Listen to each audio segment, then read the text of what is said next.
शुरू करो अंताक्षरी लेके प्रभु का नाम। अरे मां से गाइए। अगर आपने भी मोहम्मद रफी के गाने गाए हैं तो इसका मतलब आप 50 से ऊपर हैं। और किशोर कुमार और सुदेश भोसले के अगर आपने गाने गाए हैं, और मेरे अंगन में तुम्हारा क्या काम है, तो आप 40s या 30s में फॉल करते। लेकिन अगर आपने माही वे या मुकाला मुकाबला गाया है तो आप यंगस्टर्स हैं। इसके अलावा और लोग अपने आप को यंगस्टर्स कहना छोड़ दे भाई। तो अंताक्षरी बहुत ही अच्छा तरीका है किसी की उम्र जानने का। अच्छा, वैसे तो ये भी पता लग जाता है कि आप जिंदगी में क्या बनेंगे।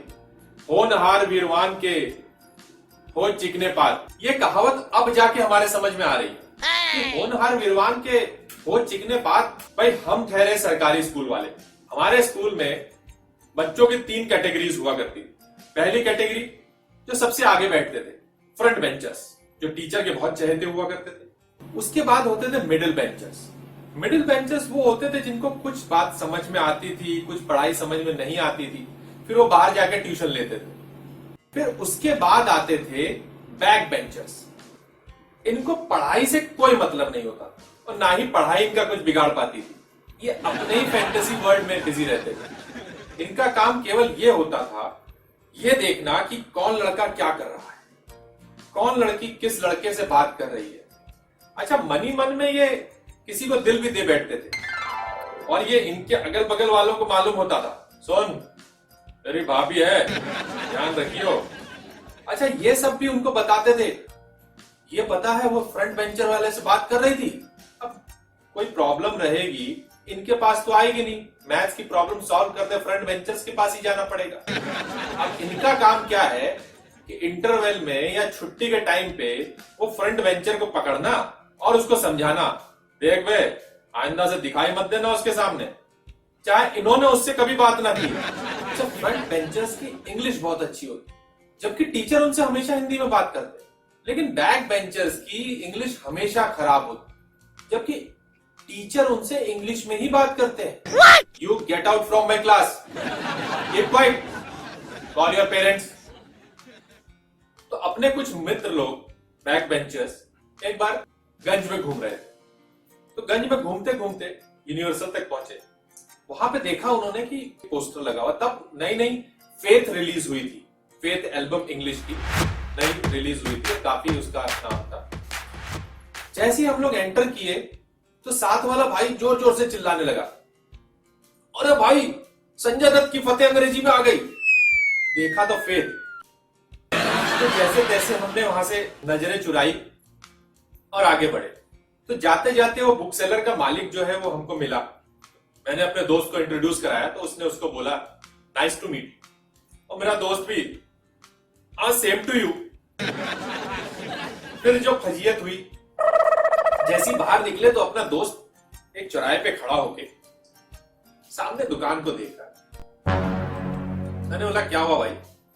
बोलता भाई मैंने यार एलोपैथी सुनी है, होम्योपैथी सुनी है, त्रिपैथी क्या होता है ये मैंने आज तक नहीं सुना। जैसे ही बोर्ड को देखा, दिया एक कंटाप घुमा के। अबे मैंने बोला त्रिपाठी क्लिनिक है वो, और कौन क्या बनेगा ये भी डिसाइड हो जाता है, कौन कहां बैठेगा। फ्रंट बेंचर्स वाले अक्सर आपको दिखेंगे बड़े अधिकारी वो लोग बनते। मिडिल बेंचर्स वाले जिनको थोड़ा सा कम आता है वो बाबू बनते। और बैक बेंचर्स बनते हैं एंटरप्रेन्योर या किसी कंपनी के सीईओ, चाहे उस कंपनी में एक ही एम्प्लॉय क्यों ना हो। इसमें इनका कोई दोष नहीं होता, ये डिसाइड हो जाता है उनके पैदा होने पे ही। वो कहते हैं ना, होनहार वीरवान के हो चिकने पात। मतलब देख के आप ये बता सकते हैं कि अगर वो शॉर्ट हाइटेड है तो वो आगे बैठेगा या अधिकारी बनेगा, अगर मिडिल हाइटेड है तो ये बीच में मिडिल बेंचर बनेगा तो ये बाबू बन सकता है, और अगर इसकी हाइट अच्छी है तो ये बैक बेंचर ही बनना है बाय डिफॉल्ट। ऐसी ही कैटेगरीज टीचर्स की भी होती है। एक टीचर होते हैं हंसमुख, आते हैं, खुश रहते हैं, पढ़ाते हैं और चले जाते हैं। उनको ये मतलब नहीं रहता है कि किसी को समझ में आया किसी को समझ में नहीं आया, उनसे इनका कोई लेना देना नहीं है।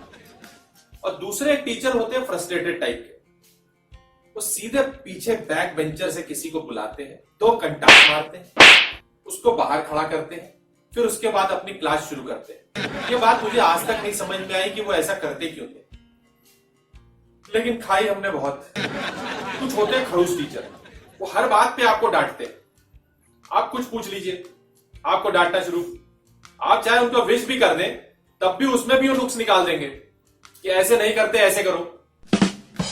इन बैक बेंचर्स की पढ़ाई स्कूल खत्म होने के बाद शुरू होती है। फिर ये लोग डिसाइड करते हैं कि भाई अब पढ़ना क्या है, आगे करना क्या है। फिर शुरू होते हैं एक्सपेरिमेंट, नए नए तरीके के बिजनेस। अच्छा, गलती से नौकरी करने भी लग जाए किसी प्राइवेट कंपनी में, तो उस दिन से ये ठान लेते हैं कि भाई इस कंपनी के मालिक से मैं एक दिन बैठ कर डील करूंगा, मेरी अपनी खुद की कंपनी होगी। और इन्हीं बैक बेंचर्स की बदौलत जितने भी शहर के बार हैं वो शाम को आबाद हो जाते हैं। वहां पे ये सारे एंटरप्रेन्योर्स बैठ के अपनी नई नई स्ट्रेटेजी बनाते हैं। बॉस तो तमाम गालियां देते हैं और नए नए करोड़ों के बिजनेस वहां पे बनते, और सुबह जब उतरती है उसी साथ उतर भी जाते हैं। अच्छा, आजकल ऑनलाइन क्लासेस का कल्चर शुरू हो गया। पेरेंट्स की भी चिंता खत्म हो गई है कि क्लास में क्या पढ़ता होगा, किसके साथ घूमता है, कौन दोस्त है, आते जाते कहीं गलत संगत में ना पड़ जाए। तो पेरेंट्स भी निश्चिंत हो गए। और टीचर्स की भी कैटेगरीज गायब हो गई। टीचर्स की बस एक कैटेगरी रह गई है, पोलाइट, हेलो बच्चों, कैसे हो बच्चों। और सारे के सारे बच्चे फ्रंट बेंचर्स हो गए और सबको सेम अटेंशन मिल रही है, सब लोग पढ़ रहे हैं। लेकिन ये बैक बेंचर्स नहीं होंगे तो एंटरप्रेन्योर कौन बनेगा? ये एक चिंता का विषय है।